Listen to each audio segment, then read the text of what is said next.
Guys good morning welcome back to my new vlog I hope કે આપ ઠીક હો કે ગુડ મોર્નિંગ જય શ્રી કૃષ્ણ મસ્ત મજાની મોર્નિંગ સાથે જો આપણી છે ને યોગા મેટ પડી હતી હું યોગા કરતો હતો અને અત્યારે છે ને ગામડેથી દૂધ આવ્યું છે એટલે કે રાધિકાના ઘરેથી દૂધ આવ્યું છે એ લોકો વેલેન્જા રહે તો તેની આજુબાજુમાં તબેલા હોય ને ત્યાંથી દૂધ લેતા છે ને તો ત્યાં ગાય છે ને વિહાણી હતી એટલે એનું દૂધ આવ્યું છે ને એના દૂધમાંથી છે ને મસ્ત મજાની પેંડા જેવી બળી બનાવવાની છે તો સોનલજી બેસી જશે દૂધ ગરમ કરવા માટે હે ને બહુ ભાવે બળી પછી શીખવું કોણ થાય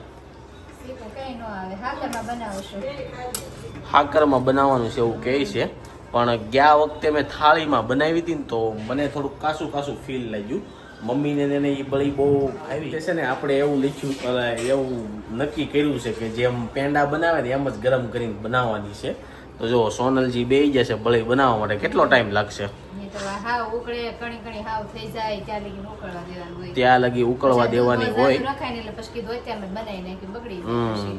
એવું એમ કે દૂધ બહુ રખાય નહીં પણ મેં એવું સાંભળ્યું છે ગામડે હતા ને ત્યારે એમ કે જેને આ બળીનું દૂધ પીધું હોય ને એને શ્વાસ ન ચડે અને ગામડે કેવું હતું કે જે લોકોને ભેંસું ગાયું વધારે હોય ને એ લોકોની ત્યાંથી આપણે દૂધ લેતા હોય ને તો ગાય કે ભેંસ વિસાય ને તો આપણા ઘરે આવે અને લોટો લઈને દૂધ લઈને આવે પછી ખાલી લોટો ન દેવાય એમ કહેવાય એટલે એમાં 2-3 રૂપિયા 5 રૂપિયા તી નાખતા એ ટાઈમે આજથી 10 વર્ષ પહેલાંની વાત છે હું ગામડે જતો ને ત્યારે અને મેં તો પીધેલું છે મને તોય શ્વાસ ચડે છે એટલે એવું કંઈ છે નહીં શું કેવું પણ એક ધારું જેણે પીધું હોય ને એને ન સડતો હોય એવું હોય છે કારક પીધું હોય એમાં શું હોય તો દૂધને આ રીતના મિક્સ કર્યા જ રાખવાનું આની અંદર નાખવાનું શું હોય ખાલી હાકર જ હોય અને જાયફળ નાખશો ને ઈ જ્યારે બની જવા આવે ત્યારે ઓકે ગાઈઝ ત્યાં લગી છે ને આને ગરમ કરીને ઉબાડવાનું આની અંદર કાંઈક છે શું છે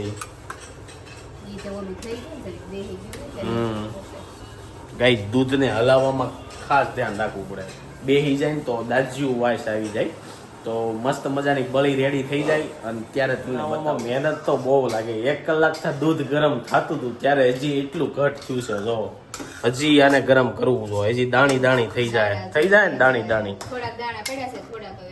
હજી પડશે તો આની અંદર હવે શું નાખવાનું છે આપણે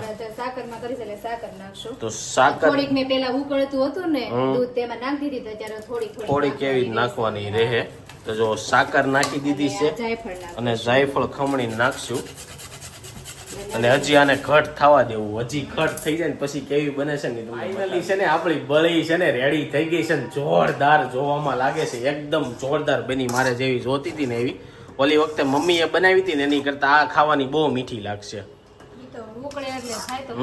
ઉકળે ને એટલે જોરદાર બળી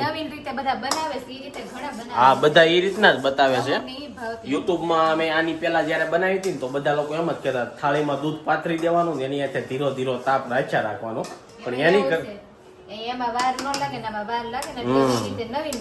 નવી બનાવે છે પણ ખાવાની સાચી રીત છે ને આ છે ને આનથી છે ને બહુ મજા આવે આ તમને પેંડા જેવું લાગે ને ઓલું તમે કાંક આમ લીચું પનીર કે એવું કાંક ખાતા હોય ને એના જેવું લાગે એટલે મને એ ઓછું ભાવે મને આ વધારે ભાવે પેંડા ટાઈપ મમ્મી જો આને કહેવાય બળી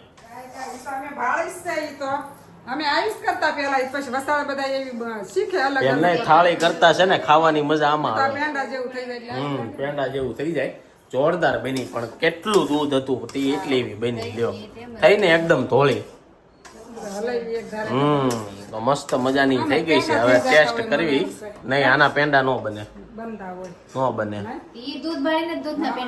એ દૂધ અલગ હોય આ દૂધ થોડુંક ઓલું હોય ને ચીકણું હોય આ દૂધ હજી થઈ ગઈ છે જોરદાર રેડી અને જે તમે ડીશ વાળી ખાવ ને એની કરતા આ જ બનાવજો ડીશ વાળીમાં તમારું દૂધ છે ને ફેલ જાય જો મસ્ત થઈ ગઈ છે હે મને તો આ જ ભાવે આપણને ભાવે આ કસકસ થાય ને ઓલી લીસી થાય એટલે ઘણા એવી ભાવે લીસી નો ભાવે મને જો જોરદાર પેંડા જેવી બની ગઈ છે આપણે તો અત્યારે સવારના નાસ્તામાં જ આ થઈ ગયું કારણ કે ચા તો આપણે ખાવાનો નથી એટલે નહીં ખજૂર વાળું દૂધ પીને હું અને થોડીક બળી ખાઈ લઈ એટલે આપણો સવારનો બ્રેકફાસ્ટ થઈ ગયો મસ્ત રેડી થઈ ગયા છે ચાલો સવારના બ્રેકફાસ્ટમાં થોડીક બળી ખાઈ લીધી હતી અને હવે આપણું ખજૂર વાળું દૂધ રેડી થઈ ગયું છે શિયાળામાં બહાર ખજૂર વાળું દૂધ પીવાની રાત્રે મજા આવે પણ આપણે દિવસે ચાલુ કરી દીધું છે એકદમ જોરદાર બને ઘરે બનાવો ને ખજૂર વાળું દૂધ એટલે અને ન બનાવતા આવડતું હોય તો કોમેન્ટ કરજો, કારણ રેસીપી આપણે શેર કરી દેવું. હું કેવું મમ્મી? હા, ઈ તો એમ જ હોય. ગુડ મોર્નિંગ, જય શ્રી કૃષ્ણ. ગુડ મોર્નિંગ, જય શ્રી કૃષ્ણ. મમ્મી જો બેહી ગયા છે બપોરની. શાક. મકાઈનું શાક બનાવવાનું છે. હા. કેમ મકાઈનું? લે તો હું તને કઈ રીંગણાનું ભાવે છે તો રીંગણાનું તો કાલ બનાવ્યું હતું.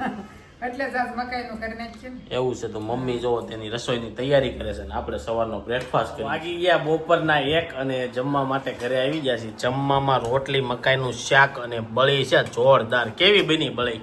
સુપર. હે આ બળી હારી કોલી થાળી વાળી હારી? હા હારી. હે થાળી વાળી ખાધી જ તમે?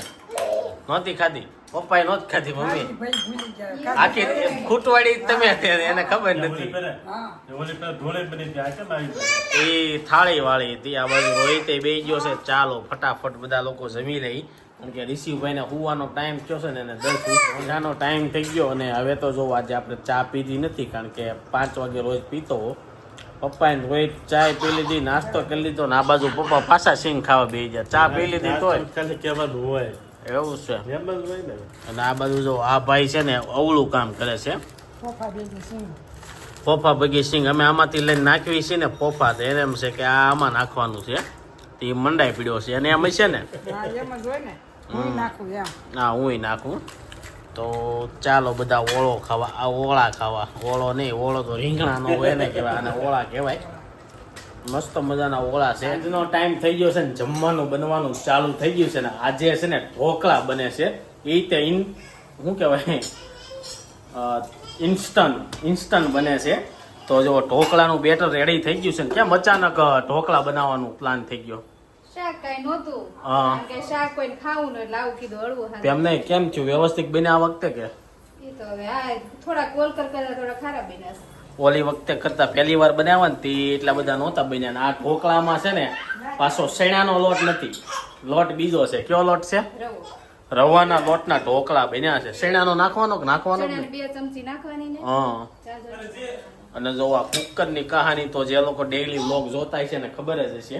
બહુ જૂનું કુકર છે અને જોરદાર ઢોકળાનો પ્રોગ્રામ કરી નાખ્યો છે. આ બાજુ રિશિવભાઈ એનો શીરો પડતા મૂકીને ઢોકળા ખાવા આવી ગયા. મમ્મમ જે ભાળે નહીં એ ખાવું, જે ભાળે નહીં. આ બાજુ જો રોહિતભાઈ તો ચાલુ કરી દીધું ગરમા ગરમ. કેવાક છે? હારા હે. હારા છે કે ખારા છે? હારા નથી, હારા હે. હારા છે. અને આ બાજુ જો રોહિતભાઈ આ રિશિવભાઈ ને મમ્મમ આપી દે, આખું એક આપી દે તો ભીનું તો અટશે નહીં. હે મમ્મી? મોઢું માંડે છે. એ આ રિશી હું ખાધું? મમ્મમ. વાહ વાહ વાહ. શીખણું હે. શીકણું છે એટલે ભાઈને છે ને શીકણી વસ્તુ બહુ અડવી ઓછી ગમે. ને આ બાજુ પપ્પા વહી ગયા છે. દિવાળીનો માહોલ છે એટલે 10 તારીખે બધાની ઓફિસો ચાલુ થઈ જાય. એટલે શું કેવું તમારું? બસ રેગ્યુલર ચાલુ છે એટલે આપણે તો પછી ઓફિસે હા જવું ઓફિસે પડે. જાય, કારણ કે હમણાં કેવું થાય છે કલાક 2 કલાક જઈને ભાઈ આવ્યો, ઓફિસે કોઈ હોય નહીં. 2 કલાક આટલું પછી આપણે ઓફિસ ખોલવાની મન ન થાય. હા એટલે 10 તારીખથી રેગ્યુલર ચાલુ થઈ જાય. પછી તો અમારો ટાઈમ આખો ફિક્સ થઈ જાય. 12 થી 5 ઓફિસનો થઈ જાય. રિસીવને ઢોકળા સારા લાગ્યા લાગે. હે ખાવા લાગે. બહુ ભાઈવા રિસીવ તને. અરે અરે ન ખાતો? હે હા ખમણ ખાતો, ખમણ આ નવરાત્રીમાં ખમણ ખાતો એટલે ઢોકળા હાલે. જો ઢોકળા ખાઈને ઊભો થઈ ગયો ને આ લોકો હજી પાછા ટેસ્ટિંગ કરાવે છે. ઢોકળા બનાવવા ને એમાં ધરાઈ ગયો. જો તોય ઈ ખબર આવે. આ વખતે એવું થયું કે 3-4 વાર ફેરફાર કર્યો. તે લાસ્ટમાં જે ડીશો હતી ને એ સારી નીકળી. કહેવાય છે ને મહેનતના ફળ મીઠા. જેણે મહેનત કરી અને છેલ્લે મીઠા ઢોકળા ખાવા મળ્યા. જો હારા છે. હે? જા મસ્ત. હવે પોસાય છે. ઓલા સીધા છે ને કડક જતા હતા. શું થાતું તું? શું વાંધો આવતો હતો? સોડા ઓછા હતા. સોડા ઓછા હતા. પછી બીજી આમાં જો વધારે ન નખાય, તો લાલ થઈ જાય. લાલ થઈ જાય એટલે ધીમે ધીમે એક એક ડીશમાં બધું થોડુંક સેટ હરખું કરતી ગઈ. જો સરસ. સરસ બન્યા. ને લસણ ને એવું વધારે હતું ને બહુ મજા આવી ખાવાની. પણ ત્રીજી વારે હરખા બન્યા. હવે નેક્સ્ટ ટાઈમ બનાવીને એટલે આઈડિયા આવી જાય કઈ રીતના બનાવવાના. હે ને ઈ તો 2 વાર બને પણ ત્રીજી વાર વધારે ખ્યાલ આવી જાય. હવે ઢોકળા જો બનશે. ફૂલીને દડા જેવા ગયા છે ને અમારો ઢોકળીઓ કે અહીંથી આગો જાતો નથી. એને રાંધવાનો શોખ બહુ છે. જો સમસો મોઢામાં. આખો ખાય કાંઈ નહીં, એમને નખરા કરે. જો અટશે હો હમણાં. જાતો ઋષિ લઈ લે ઢોકળું, મમ્મ લઈ લે. સમસે ઈ તમે બધા ઓલો સમસે થી આમ હમણાં કરતા હતા કે નહીં? ઈ જોઈ નહીં કરે છે એવું છે, બીજું કાંઈ નથી. ભાઈને છે ને રોડ ઉપર આટો મારવા લઈ ગયો હતો ને હવે ઈ છે ને વેન કરતા શીખી ગયો છે તને ખબર છે કેમ ભૂંગળાનું બેકરીની દુકાન ભાળી ગયો મમ્મમ બેકરીમાં લઈ ગયો પછી ત્યાં ઓલા વેફરના ને એના પડીકા હતા ને ઈ જોતા હતા પણ મેં ભૂંગળા લઈ દીધા હતી ખાઈ જો એમ ન ખવાય ઋષિ લાય તોડી દો લાય પપ્પા તોડી દે જા લાય મમ કાઢ દો શીરો હમણાં ખાવાનો છે ને શીરો ખાઈને ઊંધો પડી જાય જોયું જે મમ્મ ખાવું છે બાકી છે બીજું આગળ ઓલું ખાવું બધું જેવું ને તેવું ન એમને વેન કરતા કેટલી એને ખબર પડવા મળી કે આ દુકાનમાં મળતું છે રમકડાની દુકાનમાં લઈ ગયો ને ત્યાં 1% વેન નહીં લે રમકડા ક્યાં આ બધા પડ્યા છે ને રમકડા ખાવાનું વેન છે ખાવાનો શોખીન થવાનો છે જીવડો સારું ને આપણે ઉત્પાદન કરીશું હાલ તોડી દો બધું એ રિસીવે છે ને ભૂંગળાનું પેકેટ લેવરાયું જો આવીને ભૂંગળાની હાલત જો એકે ખાધું નહીં હે ઈ ક્યાં ખાઈ છે આપણે ગાડી લીધા ન્યાય ક્યાં તો ખાય છે હું આ મમ્મમ કર્યા રાખે તો આવું જો શીરો ખાય પણ અત્યારે શીરોય નથી ખાવો હવે જોઈ છે ખાય છે કે નહીં એ આવ્યો ચોકો હે હાલ લે શીરો ખાય એવું લાગે છે પૂછ્યો છો છે ચાલો ગાઈઝ આજનો બ્લોગ અહીં એન્ડ કરવી છે એની સાથે આઈ હોપ કે તમને આ વિડીયો ગમ્યો હશે વિડીયો ગમ્યો તો લાઈક કરી શેર કરો કોમેન્ટ કરી સબસ્ક્રાઇબ ન કર્યું તો પહેલા કરો થેન્ક યુ ફોર વોચિંગ કરી દે ટાટા કહેતો ટાટા હરખું કર ટાટા કે દેરકુ ટાટા આમ કર આમ હાથથી કર ટાટા ટાટા આમ કરીને ટાટા ટાટા કરતો રિસીવને આવડે હો ટાટા કરતા ઈશુ ટાટા કહી દો વિડીયો એન્ડ કરું ને મારી સામું જોઈને ટાટા ને બધું કરે દાંતે કાઢે એની સામું કેમેરો કરું ને એટલે ફરી જાય